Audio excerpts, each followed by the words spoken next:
Hi. Um, Today, the story I'm going to discuss with you is how Pearl Button was kidnapped by Katherine Mansfield. Mansfield is well known for her short stories. She has a beautiful collection. She is known for her knack for finding purpose and meaning in very small, tiny, everyday occurrences. A little bit about the author. Mansfield was born in New Zealand. She was educated later on in life in England. She also suffered a lot of personal tragedy when her brother was killed in World War One, which had a very, very debilitating impact on her. So, this story, we still consider her, of course, as a colonial author and her stories as part of colonial discourse. And the reason is because she belonged to the colonial settler population.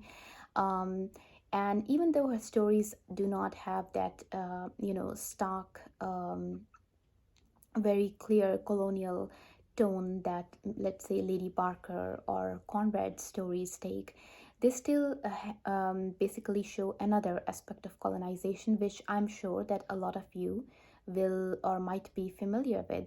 It is what we call the exoticization of the other. Now, for example, there is, of course, the idea that you look at the other or the colonized as inferior, as people who intellectually or in some other way um, are not on the same, level as your own self. Um, but then there is another way that colonial discourse looks at people from native cultures as well, and that is to look at them as a source of, you know, source of freedom, but it's also source of something not civilized, but something exotic, something different, something to be to romanticize, but not to look at something as like as essentially human per se, but more as something different. So because of the difference, it is, it is exciting.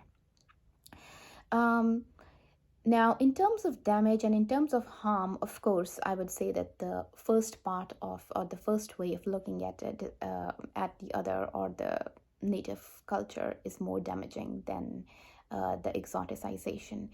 But exoticization, in the end, performs the exact same function as any other kind of othering, because what it is saying is that um, this is different, this is wild.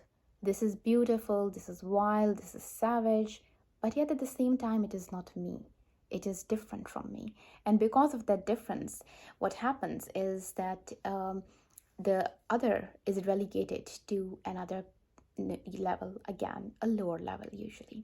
Now, in this story, Pearl Button is a small, a very young child who is hanging on the gate of her house, and she sees two native women walking by who talk to her and who invite her to come with them, and she goes with them, and she has a lot of fun walking around, seeing new things, seeing the sea. And eventually at the end of this very, very short story, what Mansfield says are little men in blue. They come and they take her back.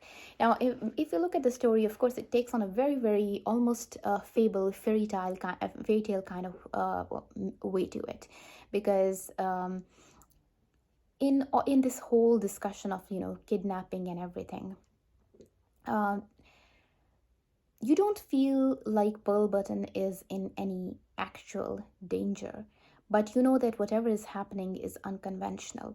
So, in the beginning, I'm going to discuss the interpretations that have already been given to the story. One of the interpretations is concerns how Mansfield looked at the culture in which she grew up in. She did not like the very rigid social patterns of the culture, of the colonial culture, how to behave, how to sit, how to talk, especially for women, Um, and so when she looked at the Maori people or any other native people, she saw freedom. She saw their ability to let go of the trappings of civilization, keep that in mind, and to just be human, to just let go of everything that the colonizing culture taught, which was decorum, which was discipline, which was method, which was dress, which was culture, which was a lot of things. And so this story becomes a fantasy for Mansfield to examine what it would be like to just go away and live a life where there are no rules, nothing of the kind that comes with the colonial culture, and to be completely free. So the story is usually interpreted to mean that. But I would also like to again point out that it is assuming that the Maori people did not have discipline, that the Maori people did not have rules, they did not have customs, they did not have, um, a cultural rule that kind of applies, or a way in which they interacted. That assumption is what becomes very problematic in the colonial discourse. So you will notice that it's the exoticization this that continues the othering in the story as well. Is it kinder? Sure, but is it based on the same presuppositions? Definitely. You see that Pearl Button is enjoying herself. She does not ask for her mother. She talks openly to these women. Now, of course, there are a few things that I would like to point out as slightly problematic. Here's a small child from our point in history, from the place where we are standing, taking somebody's child and going away with them would, of course, be considered kidnapping and would be considered very wrong. Was it considered in the same light at that time? To a certain extent, but not as much. Um, but would it be considered in the same light? This would it be considered in the same light if it was native population who was, looking at the child like that? True. Now, did the Maori people ever try and like just take somebody along with them? Um, I highly doubt that that happened. There were outright wars and everything. So the story doesn't really have a material, factual basis behind it, but it does tell you of a fantasy that was in Mansfield's mind, a fantasy of letting go of the trappings. So one of the things that I would like to point out is the different means of dress and the way the people are attired, the differences in houses. She refers to the colonial settlement houses as boxes, but the houses that the Maori have seem to have a lot more character, but they also have dirt floors, something that the other houses apparently don't have. So you will notice that the idea, remember when we mentioned the discussion of binary or binary oppositions, black and white, civilized and savage, those differences are still present here. They are still part of the text. The only thing is that you don't see those exact words being used. You will only notice a description of box houses. But what does box, what kind of imagery comes to your mind when you think of box? You think of cloisteredness. You think of um, a specific kind of organization. When you think of the other houses, you will notice a different kind of freedom, but also a lack of that organization. Then if you look at the way they just do away with the clothes that Pearl is wearing so that she can go in the sea and everything, that was not a thing with Victorian era values. You did not just do those things. It was considered very indecorous, I would say, to do that.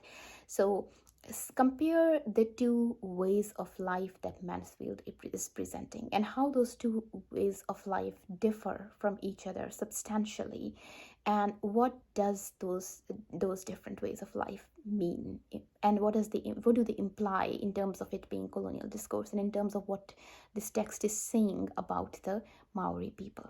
Lastly, I want to point out the concept of men in blue at the end of the story. Little blue men who came running to rescue Pearl Button or to take her back. Now, when she is. Hold on. So, little men in blue coats, little blue men came running towards her with shouts and whistling, a crowd of little blue men to carry her back to the house of boxes. So, again, beautifully written, but they could be policemen, simply, men in blue. The way it is written could be a reference to a fairy tale as well. But it seems as if she's dragged back from this exotic world which she likes to suddenly the world of rules and civilization and standards and everything. And the story ends like her dream or her fantasy cannot continue. in the real world. So you can interpret it in both ways. Of course, I think both interpretations are completely valid. It is a fantasy about letting go of the trappings of the world, but simultaneously, it is also says a lot about what that other world meant to the colonial people, what that other world looked like to them, and that is why we still consider it part of colonial discourse. Please do compare these two stories, the themes that they discuss, the kind of problems that the main characters are encountering, with the stories written by post colonial authors in New Zealand, like Patricia Grace and Vidya Himara. You will notice that they deal with very, very different themes. What kind of problems are more important for, let's say, post colonial authors? Ideas of identity, of loss of culture. Here, if you notice, the ideas are, oh, we might not be getting enough meat. Or am I entertaining my guests?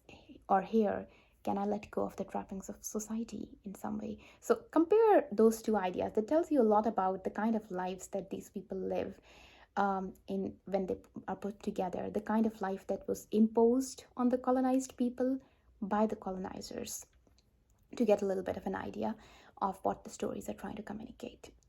Thank you.